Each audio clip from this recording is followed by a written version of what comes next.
Hello, and welcome to Casual Buddhism. I'm Cindy Rossico, author of Finding Venerable Mother and devoted follower of Venerable Dhammananda Bhikkhuni. Venerable Dhammananda is the first Thai Theravada nun ordained in Thailand. She joins us every week from her, she is the abbess of Sangdhamma Kalyani Temple, and she joins us every week from Thailand in her monastery, which we're so grateful for. So each week we have a guest on, and my guest doesn't seem to be here yet. So I'm going to go ahead and start with Venerable. And she has 3 seminaries with her that I'm so pleased to see. And welcome to all of you. So Venerable, thank you. Yes. We were talking before the Zoom came on, at this age, at our age, my age, certainly. And as we become older, some of us suffer from chronic pain. And I was asking Venerable, how can we help ourselves? What kinds of things can we do, especially with a Buddhist perspective or meditation perspective? Can you bring us into that, your thoughts about that, Venerable? Thank you so much, Cindy. In fact, when we retired at the age of 60, we thought that this is a time you're going to be enjoying life, which is true. You don't have to go to work. It's no more 9 to 5 schedule. But then after you have passed 60, then something is coming. This pain and that pain, all this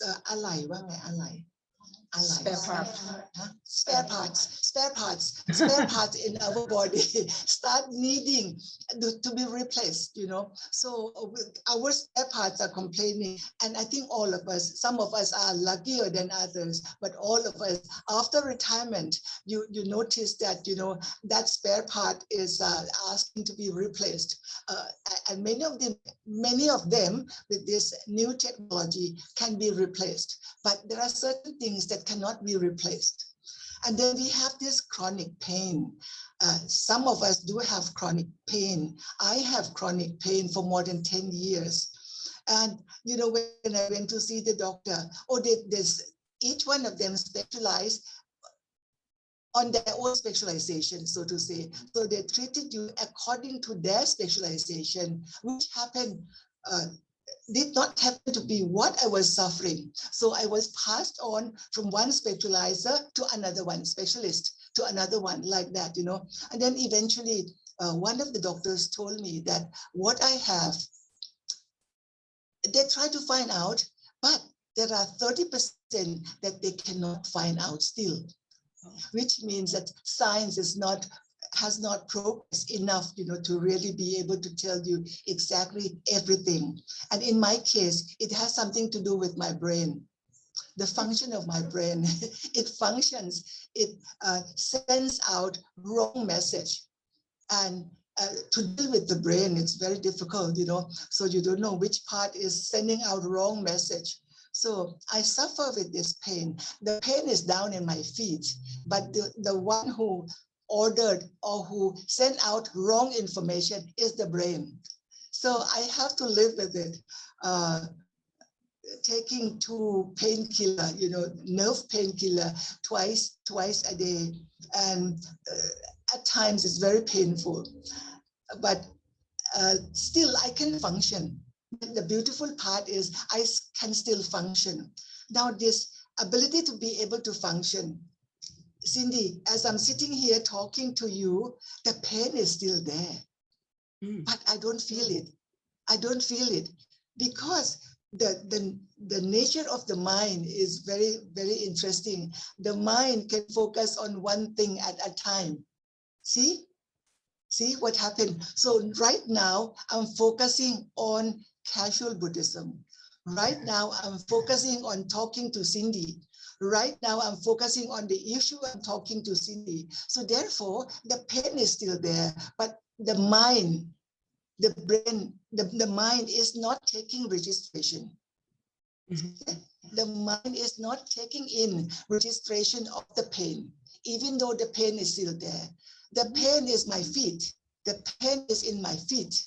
The pain is not in my mind. right? So when you focus your mind on this particular thing, on looking at Cindy, talking to Cindy, so it seems as though I do not feel the pain. But in reality, the pain is there. So this is a technique you deal with your mind. So with the trained mind, the master, who has really, how to say, has gone spiritual advance, he or she can separate clearly between the mind, root nam, and matter. Mind and matter, very clearly on mind and matter. But the difficulty, the technique is how to maintain that. Each one of the masters know very well how to separate the mind and the matter. But how can you retain that balance? How can you maintain that balance for long? Spiritually, you can maintain that balance only very quickly. Thank you. Sorry. Yes, that's fine, no problem. So you understand that, when you can see very clearly that the pain in my feet is on the body. Yes. Is that what you mean by, is that what you mean by matter? Mind versus matter? Yes. Okay. Yes. So we can handle. We cannot separate completely, but we can handle the situation, and we can still function as though in normal life we can still function. Once in a while you do complain about your pain with the wall, with the whatever. Right. You talk to the wall about your pain, but it does not work to tell people that you have pain in your feet. It does not help. They cannot help. And when you're talking about our pain, it kind of send out negative vibration to them. They would not feel good because they also cannot help lessen the pain. Yes, I think too that my body has a memory for pain, and it's a memory that sometimes I wonder if it's just the memory coming up or the actual situation that my back is hurting. Yeah, I don't know if that makes any sense. Yes, I understand. Whether it is remembering the pain or whether the pain itself is appearing. Yes. Almost like I'm creating it without being conscious about it. Yes. So another technique is go out in the garden, go out somewhere else, you'll see something new, and then your mind will be focusing on something else. Yes. Well, that's very good. And you also take medication too, so that can help with the situation, does it? Or is it more helpful, your mental practice? When I work, it is very helpful that we can use this technique. You concentrate on something else of your interest with the pain, but somehow you don't feel the pain. Right. Yes. Right. Okay. And poor Patrick, he's not getting in here. I think I've wanted to ask you this for quite a while, so I'll go ahead and ask it. What can we learn from ordained life that lay life doesn't teach us? We have to. It would be very good to ask the seminaries, because they are just ordained. Come in, Kanchana, and thank you. Come in. ที่เป็นนักบวชเนี่ยนะคะเราได้อะไรจากการเป็นนักบวชเนี่ย It's okay. You sit where you are. You just sit still there. You come in here. So the question is, and feel free to talk about it from whatever angle you'd like, what can we learn from ordained life that lay life doesn't teach us? Maybe inherent in that is why do you choose to be ordained?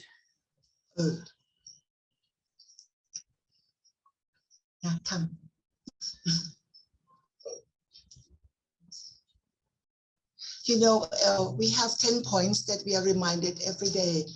Number one, the first one is to remember that we are ordained. You know, this recognition, this constant awareness that we are ordained is very important, because sometimes we do, you know, I'm 77 years old, and suppose I'm just ordained only for a year. Mm-hmm. My whole life of 76 years is a lay life. And how can I change suddenly into monastic life only within this 1 year? You know, so it is not easy unless you are fully aware that you are ordained, you are monastic. What is your goal now? What is your mission? You know, if you are clear cut, why are you ordained?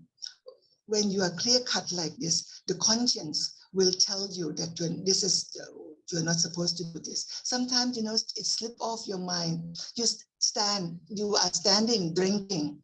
This is not appropriate. You know, monastic, yes.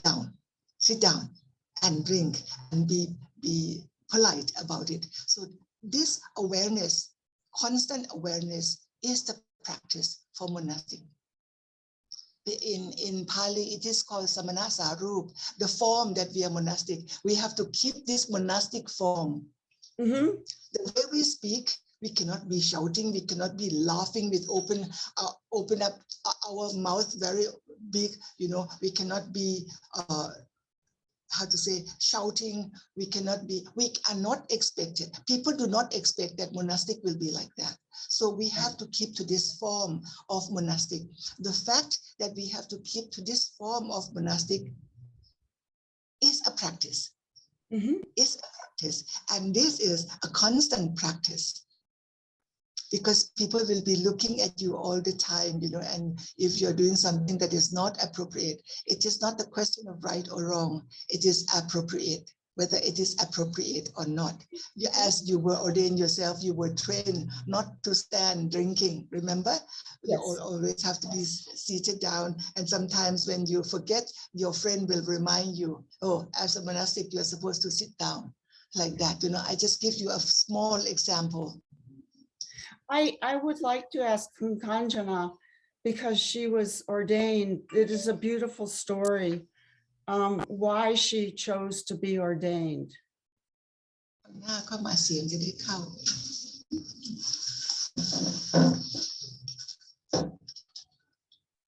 Well, I chose to be ordained this time, particularly this time, to dedicate all the merit I have done here to Miss Nicole Stowen-Weisskopf, the Swiss woman who met sudden death in Phuket. Yes. And this was very beautiful. I think it was a very beautiful choice to do that. Can you explain, maybe for some Westerners, they don't know what dedicating merit means? What that means for you? During her ordination, during these 14 days, she really shifted from being a lay person to be a monastic. So everything, all the good karma, all the good action, all the good wholesome act that she's doing, she dedicated, offer all the results of the good merit to the deceased. You please note the language we are using here. We are dedicating the merit to this lady who met a sudden death. We don't even say she was murdered. We don't even say that. Yes? So this is to be kind. This is to be kind to the deceased. It's very honored way of mentioning her. We said she met a sudden death. Mm-hmm. You see, even the language we use is we have to be very careful with the language we use not to harm her. And you know, the beautiful thing we did was on her photo, on her photo, on the frame, we made a very beautiful floral, crochet floral on the frame. The time when we're doing it, the time when we were doing it, it's a complete dedication. We are thinking about this person. We are thinking of her in a with very good energy.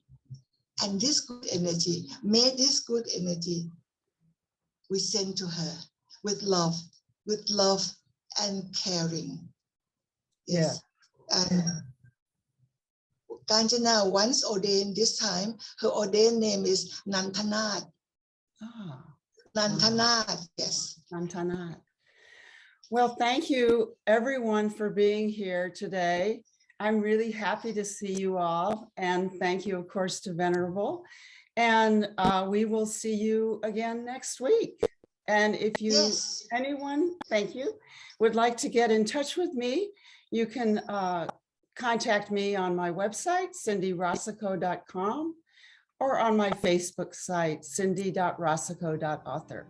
So thank you very much. It's been a lovely conversation. I'm really happy to see you all. Sadhu.